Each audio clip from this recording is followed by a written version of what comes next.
आज आपकी मुलाकात करवाने जा रहे हैं एक ऐसे नौजवान से जो नौकरी छोड़कर प्याज की फसल काश्त कर कर लाखों करोड़ रुपया कमा रहे हैं। जॉब करने वाला मुलाजम मुलाजम ही होता है और अपनी ही फसल वाला खुद मुख्तार होता है। इब्रार साहब ये बताइएगा कि आप माशाल्लाह लोग पढ़ लिख कर जॉब करते हैं, आपने अपने ही गांव में जो है प्याज की फसल जो है वो गाना शुरू कर दी है। जी बिल्कुल, जॉब करने वाला मुलाजम मुलाजम ही होता है और अपनी ही फसल वाला खुद मुख्तार होता है, तो मेरी निस्बत ये काम ज़्यादा फ़ायदेमंद है। अरसा 40 एक बड़ा ही अरसा होता है। अब अबाउजदाद से ये काम चल रहा है कि आपने इसमें जिद्दत इख्तियार की है? नहीं, अबाउजदाद से चल रहा है। पहले दादा बुक कर रहे थे, उसके बाद चाचू वगैरह कर रहे थे, उसके बाद मैंने स्टार्ट किया ये। अच्छा ये बताइएगा कि प्याज की फसल का तरीकाकार क्या है और ये कितने अरसे में ये बन जाती है?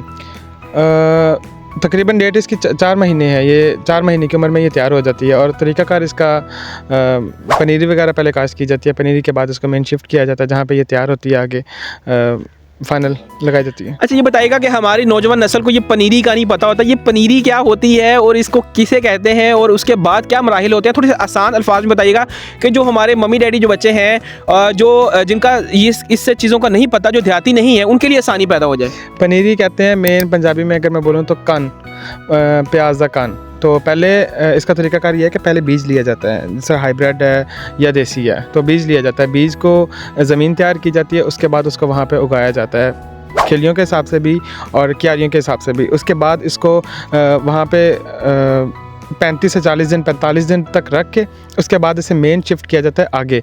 तो उसे मतलब पनीरी भी कहते हैं, कान भी कहते हैं, प्याज का कान। तो ये पनीरी के बाद कितना अरसा लगता है कि प्याज को जो ओरिजिनल फाइनल टच कितने अरसे तक बन जाती है? पनीरी के बाद 4 महीने लगते हैं तकरीबन इसको मुकम्मल तैयार होने में। अच्छा इब्रार साहब, ये इसके अंदर भी कोई वैरायटी होती है प्याज़ों की कि एक ही किस्म के होते हैं? नहीं, इसके अंदर भी वैरायटी होती है। देसी होता है, हाइब्रिड होता है। हाइब्रिड में भी 3-4 वैरायटी हैं, जैसे कैप्री हो गया, 748 हो गया, और देसी में होता है फुलकारा हो गया, देसी हो गया, और ये नसरपुरी हो गया। तो इसमें भी वैरायटीज़ होती हैं। अमूमन देखा जाता है कि किसान जो है वो गंदम काश्त करते हैं, मकई काश्त करते हैं, लेकिन आपने ये प्याज़ों की फसल क्यों काश्त की और इतने अरसे से एक ही फसल काश्त कर रहे हैं?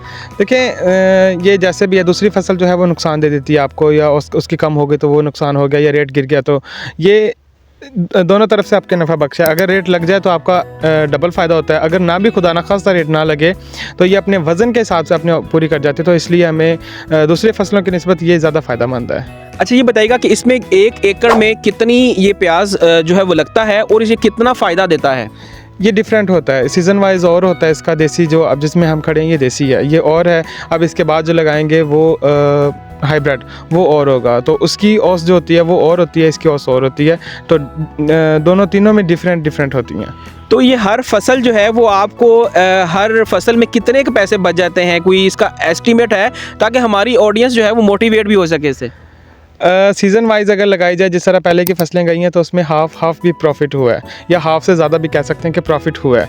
लेकिन जो अब जा रहा है, अब समझ लें कि हाफ से ज़रा नीचे आ गया, क्योंकि आजकल रेट कम हुए हुए हैं। बाकी आगे वाले का अल्लाह जाने। अच्छा ये बताएं कि आप हमारे जो किसान हैं, किसान भाई हैं, उनको क्या पैगाम देंगे कि ये इस तरह की फसल ज़्यादा मुनाफा होती है या जो दूसरी फसलें होती हैं वो ज़्यादा प्रॉफिट देके जाती हैं? नहीं, ये फसल जो देखें सब्जियों वाली साइड पे हैं, ये ज़्यादा फ़ायदा देती हैं। अब मकई का देख लें कि आप पहले 4000 रेट था, अब 2300 पे आ गया। गंदम का पिछली दफ़ा का देख लें आप, 2500, 2000, 2200 रुपये रेट उसका रहा।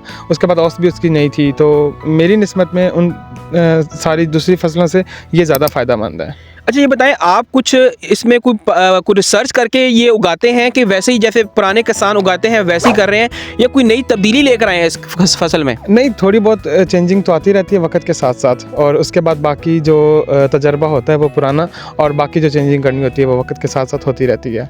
तो ये देसी प्याज जो है, इसके अंदर कितनी किस्म की मेडिसिन यूज़ होती है कि ये ऑर्गेनिक तरीके से बनती है? नहीं, ऑर्गेनिक तरीके से नहीं, ये भी इसमें पेस्टिसाइड वगैरह यूज़ की जाती है। पेस्टिसाइड्स वाली साइड पे होते हैं ये, इसमें यूज़ की जाती हैं। यूरिया भी दी जाती है, इसको सल्फ़र भी दिया जाता है, इसको पोटाश भी दी जाती है। तो सारी चीज़ें इसमें देसी में भी होती हैं और हाइब्रिड में भी होती हैं। आप क्या समझते हैं, नौकरी बेहतर है, रोज़गार जो है जॉब लोग करते हैं वो बेहतर है, कि अपना बिजनेस अपना जो है ये विलेज में रहकर आप जो है जैसे करवा रहे हैं और बड़ी एक हैंडसम अमाउंट कमा रहे हैं, कि वो बेहतर है? अब देखें, नौकरी है, नौकरी तो मुलाजिम है। तो मुलाजमत चाहे 50,000 की हो चाहे लाख की हो, नौकर ही होता है। तो बाकी जो है आप अपना काम करें तो वो आप खुद मालिक हैं, आप आ जा सकते हैं, नौकरी में पाबंद और दूसरे की नीचे मुलाजिम है बंदा।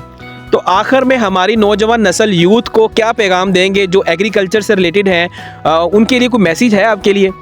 जी बिल्कुल, यही है कि आप देखें, अक्सर होता है कि ये घाटा कर जाती है कोई फसल, आपको एक्सपीरियंस नहीं होता, या जो बंदे आपको होते हैं वो गाइड नहीं सही कर रहे, तो घाटा कर जाती है। तो वो जो यूथ होती है वो फ़ौरन से दूसरी साइड पे चली जाती है कि नहीं, ये फसल ने सानू घाटा दिता है, साढ़े रास नहीं आई। तो ये इस तरह नहीं करना चाहिए। बहुत से मेरे भाई हैं जो इसी तरह चले जाते हैं दूसरी फसलों वाली साइड पर, या फिर जॉब वाली साइड पर चले जाते हैं कि नहीं यार, हमें फ़ायदा नहीं दिया इसने। तो मेरा यही पैगाम है कि आप जुड़े रहें इसके साथ, अब नहीं तो फिर सही। अब खैर है, एक सीज़न में अगर आपको घाटा दिए तो आप ये भी तो देखें ना कि आप दूसरों को वो फ़ायदा दे रही है। नाज़रीन, ये हैं 25 साला नौजवान इब्रार, जो कि प्याज की जो है वो काश्त कर कर लाखों करोड़ों रुपया कमा रहे हैं। और ये जिद्दत कैसे लेकर आए हैं, आपने इनकी ज़बानी सुनी। इसी तरह की मज़ीद वीडियोस देखने के लिए हमारे साथ रहिएगा। अल्लाह निगहबान।